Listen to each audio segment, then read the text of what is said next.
divine discomfort and Valentine's Day fell at the same time. I don't think that was a conversation that we had. And honestly, like, Valentine's Day wasn't even on my mind. I see James is all Valentine's out, and Joan had her hearts, and I was like, oh, I didn't even think about Valentine's Day. What's wrong with you people? My wife has a conference on that day, just to note, not her fault, her work decided they had a mandatory conference on that day in Dallas, and the next day I'm going to lead a visioning for the young adult circle at Centers for Spiritual Living Dallas. So obviously we have very big romantic plans. And so Valentine's Day just was not on my mind. But Black History Month was.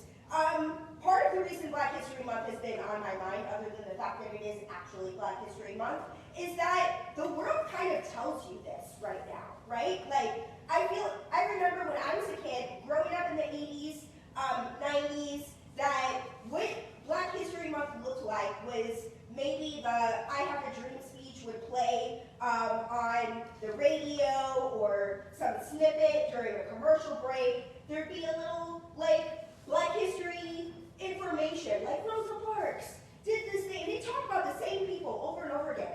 Rosa Parks, Martin Luther King, they were the Black history duo. And in 2024, really the shift happened in 2020. And I've talked about this here so many times, that experience of discomfort of George Floyd being killed during a time when so many people were in the house, and there were not a lot of big conflict things happening in the world. That experience was so extreme just because it illuminated something that had been happening that we've been talking about as a country for a long time. And at that time, I think we wanted to talk about anything else.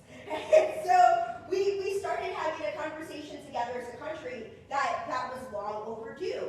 And I saw a graphic recently of what Black history in America has looked like, and it's this graph of something like 1600 to 2024, and slavery is like this big chunk of time, and then it's segregation, which is this huge chunk of time, and then like 1964 today is this little sliver when you think about 1600 to 2024. So it really just helped point out how the space where we're in as a country, in regards to how old we are as a country, in regards to how we started and where we are now, how it started, how it's going, that right now in Black History Month, what I'm seeing happening is that every organization is addressing it in their way.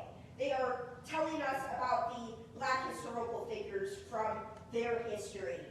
Every streaming network has this Black Voices section.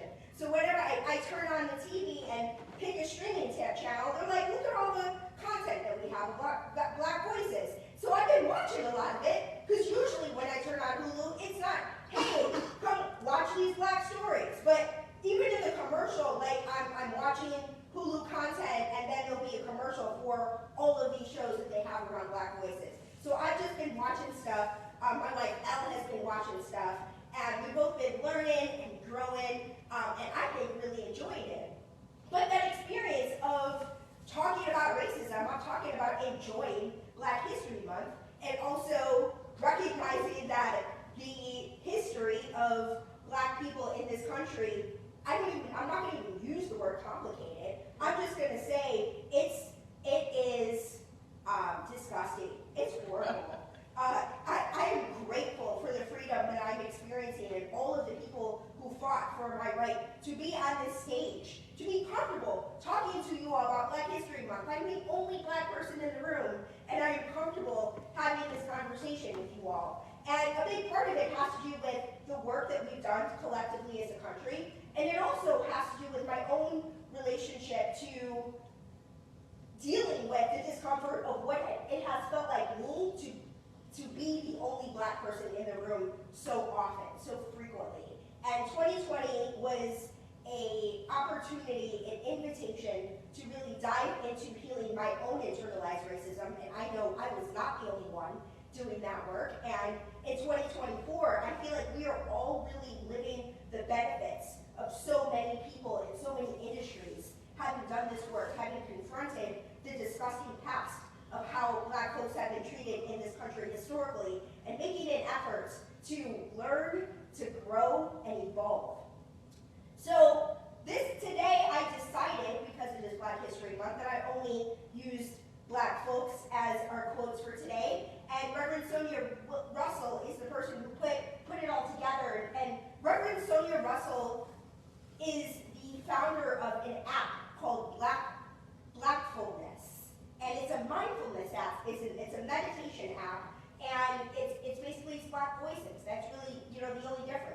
Insights, the Insight Timer, if you've ever used a meditation app. It's a place where you can find meditations, but they're written and produced and developed by Black voices, so highly recommend that. She didn't mention this anywhere in her material, so good for her for not plugging her own stuff, but I'll plug it for her.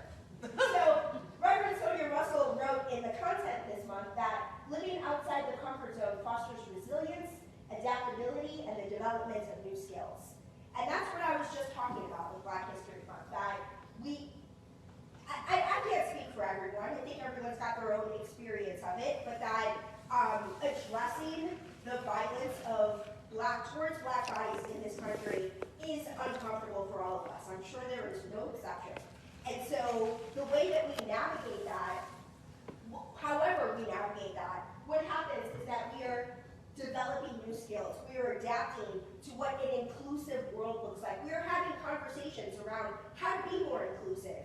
In fact, the mission statement that we all read together, some of us, depending on whether you did or not, that mission statement includes inclusivity, inclusive as a word on purpose. That was part of the leadership team coming together and saying, let's be intentional around what we are saying each week and make sure that we are touching on all the things that need to be touched on. And inclusivity is one of those things that the leadership team did their own work and recognized the values and necessity of including inclusion. So Malcolm X said, every defeat, every heartache, every loss contains its own seed, its own lesson on how to improve your performance next time. So as I said, we've been watching a lot of Black history content, and there's a show called Genius that highlights a genius in the world. Albert Einstein's been one of them, Picasso was one of them, and season 4 is Malcolm X and Martin Luther King Jr. And Malcolm X is one of those figures that has made mainstream America uncomfortable. That when we have conversations about Black history, Malcolm X's name is often excluded. I watched a basketball documentary. It's like I said, we're watching everything. I was watching a basketball documentary about a Muslim man who converted. He's a basketball player who converted to Muslim, and he learned about Malcolm X in college and talked about how ashamed he felt that he'd never heard of Malcolm X until he went to college. So Malcolm X is just one of these figures that is considered contentious. And I really felt like it was important to include the fact that regardless of how anybody feels about Malcolm X, I encourage you to do your own work and your own research. Alex Haley, who wrote Roots, the seminal Roots, wrote the autobiography of Malcolm X. And to me, that book is so, I have not yet finished it. One, it's dense, but Malcolm X's personal journey is heartbreaking. And so reading a page of it kind of tears me apart, and then I got to read another page a month later. So I've been reading this book incredibly slowly. I don't think I've made it to chapter 3 yet. But thankfully the show kind of gives you the history of Malcolm X's life in a really subdued way. So if the autobiography of Malcolm X is too much for you, the show, Genius, on Nat Geo, might be your way to cut through it and learn about these things real quick without getting fully unraveled in the way that Alex Haley's writing and Malcolm X's story really can do. But I thought it was important in Black History Month to highlight the fact that Malcolm X is somebody like everyone. It was very easy to find quotes from people talking about how the experience of discomfort creates a shift that is important, that there are lessons learned, and we can sit in the discomfort, cry about it, be victims over it, or we can recognize that there is something for us in every single uncomfortable experience. In the book, The Way of Tenderness, Zenju Earthland Manuel, who is a Black lesbian Buddhist monk, said, "We all partake in the nature of oneness and the challenges that exist within it." I really wanted to highlight the fact that we talk a lot about oneness in the Centers for Spiritual Living and the experience of what congregations look like. The majority of the congregations, Centers for Spiritual Living congregations, look like around around the country, because the majority, even though we are a global organization, the majority of centers are in this country, and they look very segregated. The majority of them are either predominantly white, predominantly black. There's not a lot of centers that you see a good diverse mix.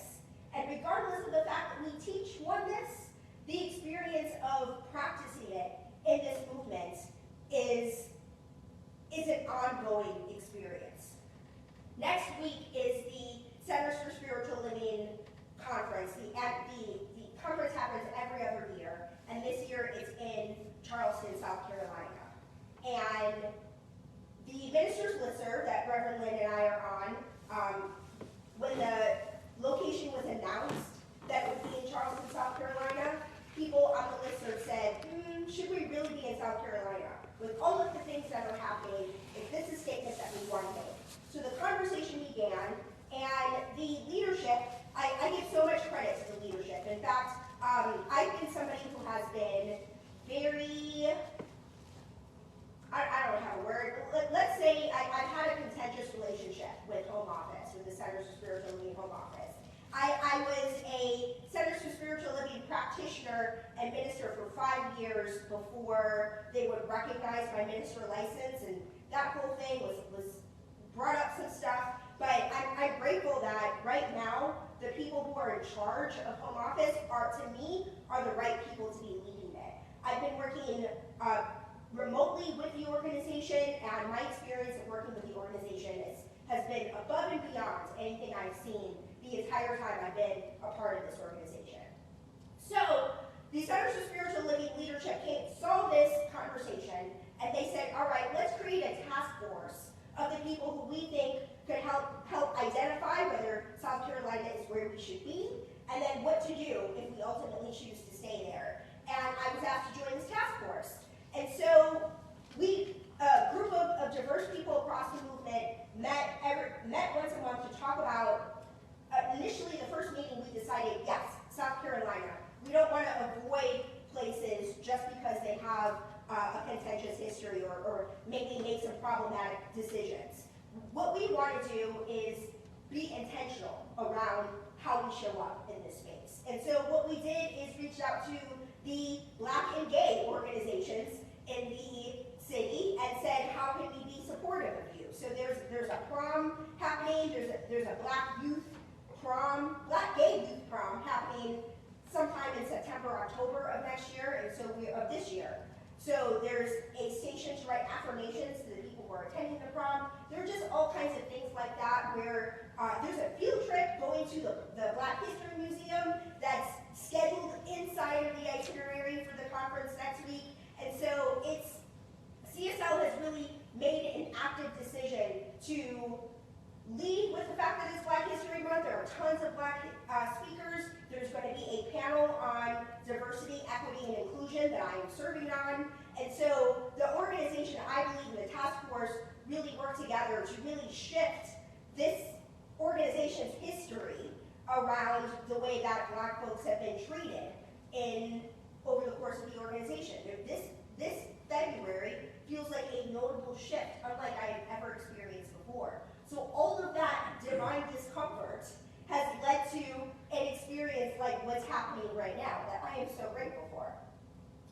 Tracy Brown, who was my diversity teacher, I took this diversity class. I didn't need it to become affiliated with Centers for Spiritual Living, but I took it before I started the process because people in the organization were consistently asking me to teach diversity, and I have never taken a diversity class. And so I felt like maybe I should. And so Tracy Brown wrote a book called I Turn to You, where the first half is prayers and affirmations, and the second half is poetry. And this one was a poem, where she wrote, God speaks in your voice and directs your every move, doing that which you cannot, knowing that which you cannot, which you know not, knowing that which you know not. In my own journey of healing and acknowledging the lessons, the growth, the beauty in divine discomfort, knowing that Spirit uses me, knowing that Spirit knows what I can never know, has brought me so much peace during the hard parts. Reverend and I have talked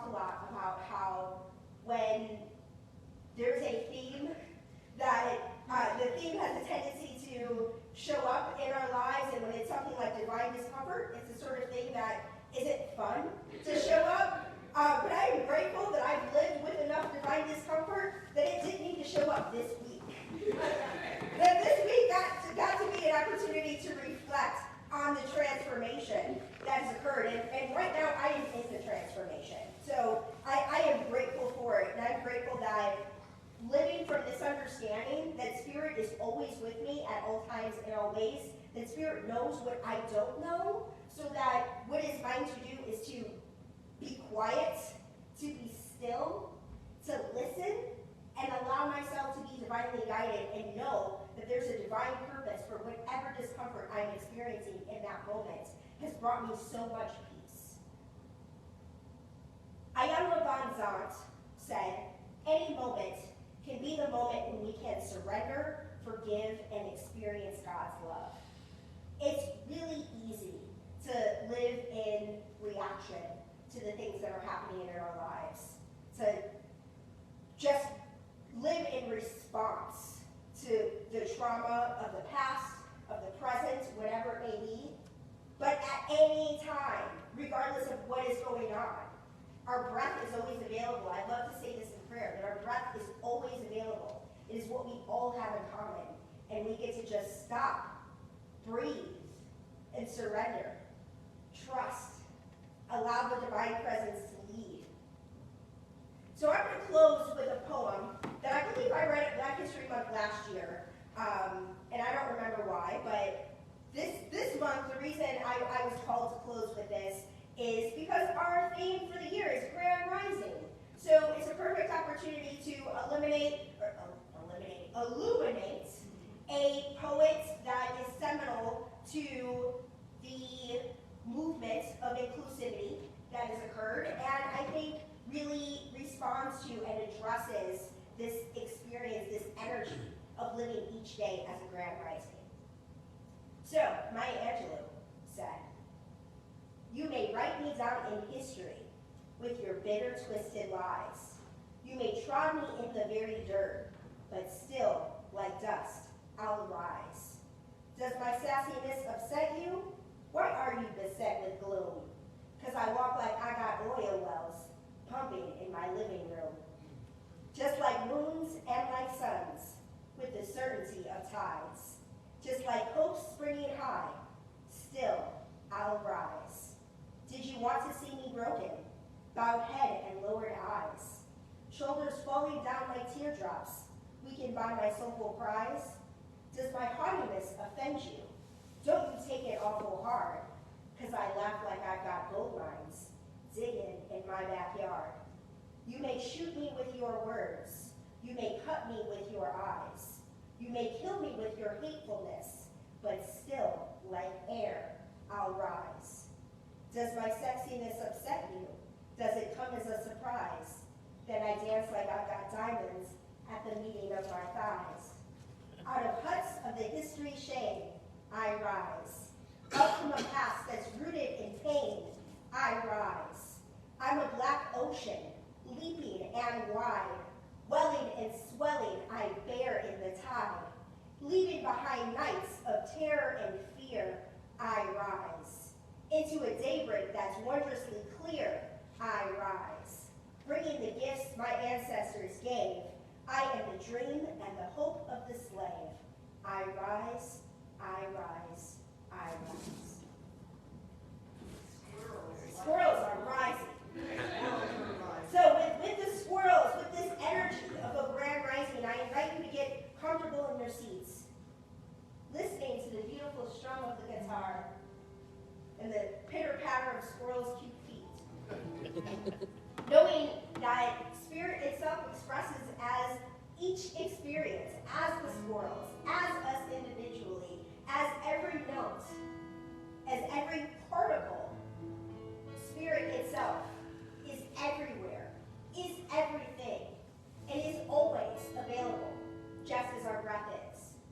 And I know that our decision to show up, whether it is in person or online, for ourselves, for each grand rising, for each grand day, addressing every experience of discomfort, of knowing that is a divine appointment, of knowing that it is an opportunity for a lesson learned, wisdom to be gained, and to consciously connect with the divine, to live from a place of faith, knowing, trust, and love.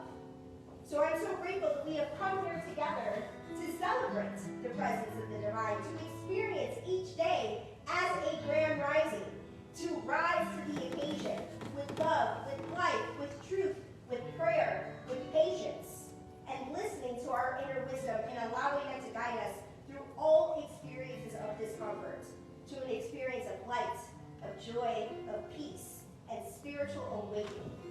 I am grateful to know it. I'm grateful to declare it for each and every one of us. And in gratitude, I invite us all to affirm this truth together by saying, and so it is.